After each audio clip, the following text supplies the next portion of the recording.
Tu scrolles Instagram à 2 heures du matin en regardant tes potes en soirée pendant que t'es dans ton lit. Cette sensation de malaise dans le ventre? C'est pas de la jalousie. C'est bien pire. Chaque jour, des millions de personnes se réveillent épuisées, stressées, avec cette impression constante de rater quelque chose d'important. Cette anxiété a un nom, le FOMO, la peur de manquer quelque chose. Et si tu penses que c'est juste un petit stress passager, détrompe-toi.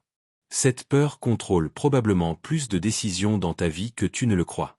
Dans les prochaines minutes, tu vas découvrir comment cette anxiété moderne te manipule, pourquoi ton cerveau tombe dans ce piège, et surtout, comment reprendre le contrôle total de ta vie mentale. La vraie nature du FOMO. Le FOMO, c'est pas juste être triste de rater une soirée. C'est une forme d'anxiété chronique qui te fait croire que ta vie est moins intéressante que celle des autres. Une étude de l'Université de Californie a révélé que 56% des utilisateurs de réseaux sociaux ressentent du FOMO régulièrement. Plus choquant encore, 69% des millénials vérifient leur téléphone toutes les quelques minutes, principalement par peur de manquer une information cruciale. Cette anxiété se manifeste de 1000 façons différentes. Tu acceptes des invitations alors que t'es crevé. Tu achètes des trucs dont t'as pas besoin parce que tout le monde en parle. Tu scrolles sans fin sur TikTok ou Instagram en comparant ta vie ordinaire aux moments extraordinaires des autres. Le problème. Ces moments représentent 0,01% de leur vraie vie, mais ton cerveau l'oublie complètement. Pourquoi ton cerveau adore te torturer? Voici la vérité brutale. Ton cerveau est programmé pour le FOMO. Pas par hasard, mais par des millions d'années d'évolution. Nos ancêtres devaient rester connectés au groupe pour survivre. Être exclu de la tribu signifiait mort certaine. Du coup, notre cerveau a développé un système d'alarme ultrasensible pour détecter toute forme d'exclusion sociale. Le souci, c'est que ce système antique rencontre maintenant les réseaux sociaux. Instagram, Snapchat, TikTok, tous ces algorithmes exploitent cette faille psychologique. Chaque notification déclenche une petite dose de dopamine, créant un cycle addictif. Une recherche de l'Université de Pennsylvanie a démontré que réduire l'utilisation des réseaux sociaux à 30 minutes par jour diminue significativement les sentiments de solitude et de dépression. Mais ça va plus loin. Le cerveau humain a aussi un biais cognitif appelé l'aversion à la perte. On déteste perdre quelque chose bien plus qu'on aime gagner quelque chose. Donc l'idée de manquer une expérience nous fait plus mal que le plaisir potentiel de la vivre. Les marketeurs le savent parfaitement.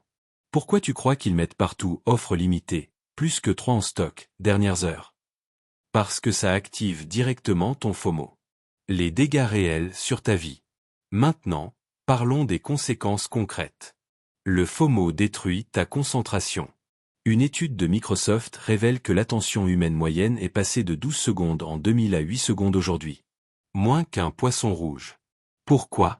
Parce qu'on vérifie constamment nos téléphones, interrompant tout ce qu'on fait. Le FOMO sabote aussi tes relations. T'es physiquement présent avec tes amis, mais mentalement ailleurs, en train de shaker qui fait quoi. Une enquête britannique a montré que 40% des personnes admettent vérifier leur téléphone pendant un repas avec des proches. Résultat?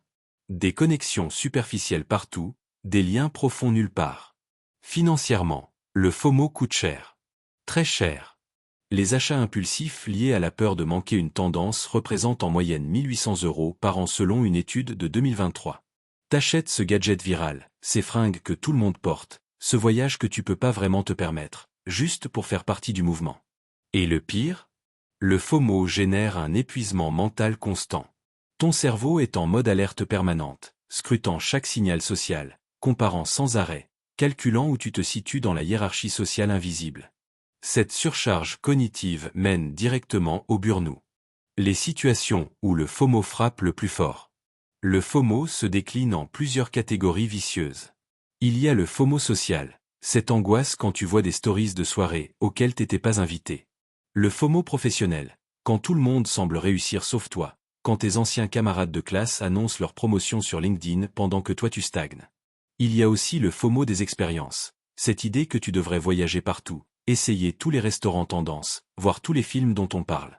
Le FOMO romantique, l'impression que tout le monde trouve l'amour sauf toi, renforcé par les photos de couples parfaits sur les réseaux. Et récemment est apparu le FOMO crypto et investissement. Combien de personnes ont perdu des sommes folles en se précipitant sur des cryptos ou des NFTs simplement parce que tout le monde le faisait? Le FOMO transforme des individus rationnels en joueurs compulsifs. La solution, reprendre le contrôle. Maintenant qu'on a identifié le monstre, comment on le tue? Première stratégie radicale, la désintox digitale. Pas besoin de devenir ermite, mais établis des zones sans téléphone.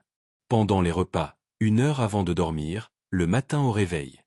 Une étude de l'Université de Texas montre que la simple présence d'un smartphone à proximité réduit les capacités cognitives, même éteint.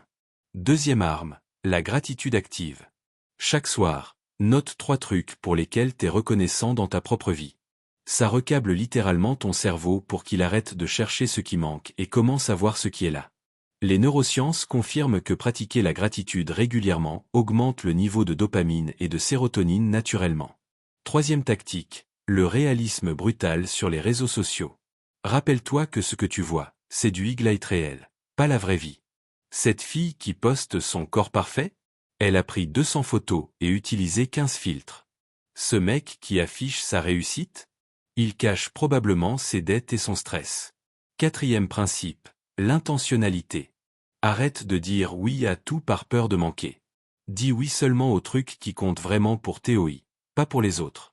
Cette soirée t'intéresse vraiment ou t'y vas juste pour être vu? Ce cours en ligne te passionne vraiment ou tu le suis parce que c'est tendance? Cinquième règle d'or. Cultive la joie de manquer. Oui, t'as bien lu. Il y a un concept opposé au FOMO qui s'appelle le JOMO, la joie de manquer quelque chose. C'est le plaisir de rester chez soi pendant que les autres sortent. De déconnecter pendant que le monde s'agite. De choisir délibérément de ne pas tout faire, tout voir, tout vivre. La perspective finale. Voilà la vérité ultime que personne ne te dira. Quoi que tu fasses, tu manqueras toujours 99,99% de ce qui se passe dans le monde. À chaque seconde, il y a des millions d'événements, d'expériences, de moments qui se produisent sans toi. Et devine quoi? C'est parfaitement normal. La vraie richesse, c'est pas d'être partout. C'est d'être pleinement là où tu es. C'est de choisir consciemment tes batailles, tes expériences, tes moments. Quand tu comprends que la peur de manquer est une illusion créée par des algorithmes et ton cerveau primitif, tu te libères enfin. Le FOMO te vend l'idée que la vie des autres est un buffet illimité et que tu dois tout goûter. La réalité? Ton temps et ton énergie sont limités. Chaque oui à quelque chose est automatiquement un non à autre chose.